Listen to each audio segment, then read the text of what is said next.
So I want to show you something here.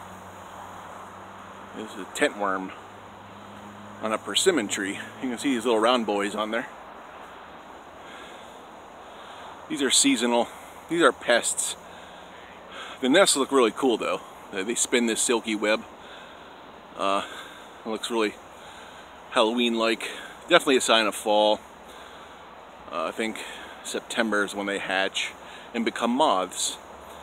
But they do damage to the trees. They're definitely a pest to the tree. They do damage to the tree, and they might even technically be an invasive species. But really cool. Some people think they're eyesores. I think they look really cool. Usually all over the place in the northeastern United States where I live. Oh yeah, here's another one. There's everywhere. You got these things where you live? Tent worm. Wicked gnar. Anyways. Hope you're having a beautiful day. So Andrew Yang, his staying power. We need to realize he has staying power. Sometimes I just forget. Because I'm so worried. Like, I'm an anxious person. Okay? I'm always thinking ahead. I'm always worried about things that happen down the road that, you know, I speculate a lot. You understand?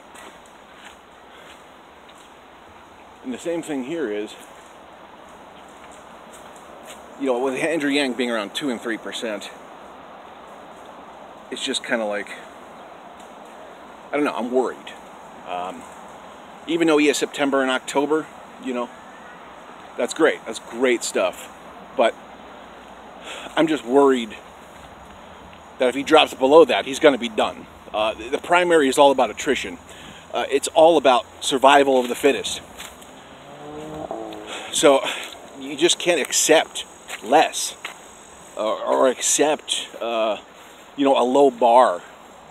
Even though 3% is technically good, okay, I know those requirements are going to go up as the primary goes along.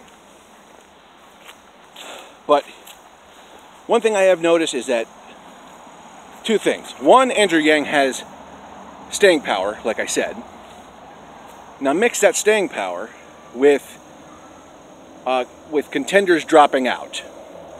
This only will naturally elevate Andrew Yang without him really trying. It's going to put him more on the map, because as the focus gets narrower and narrower on a handful of candidates, he's going to be one of those handfuls of candidates who are going to be, you know, bottlenecked towards the end of this thing.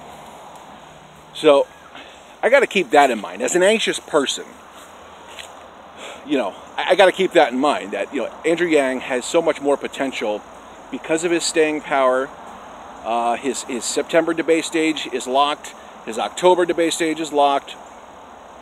It seems like every week a candidate or two is dropping out of the race. So I got to keep that in focus as someone who likes Andrew Yang, who wants him to do good, who wants him to be in the top 3. As you know, I want Bernie, Yang, and Tulsi at the top of the field.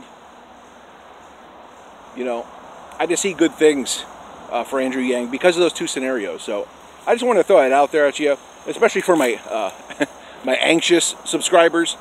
I'm a nervous Nelly, so I worry a lot, and I just don't want to see him slip. I don't want to see him lose his grasp. But knowing that he's going to have staying power for at least the next month or two, and that candidates are dropping like flies, this will elevate him, and this will put the spotlight on Andrew Yang in a much, much more focused scope. So I'm excited about that. I just wanted to share that with you.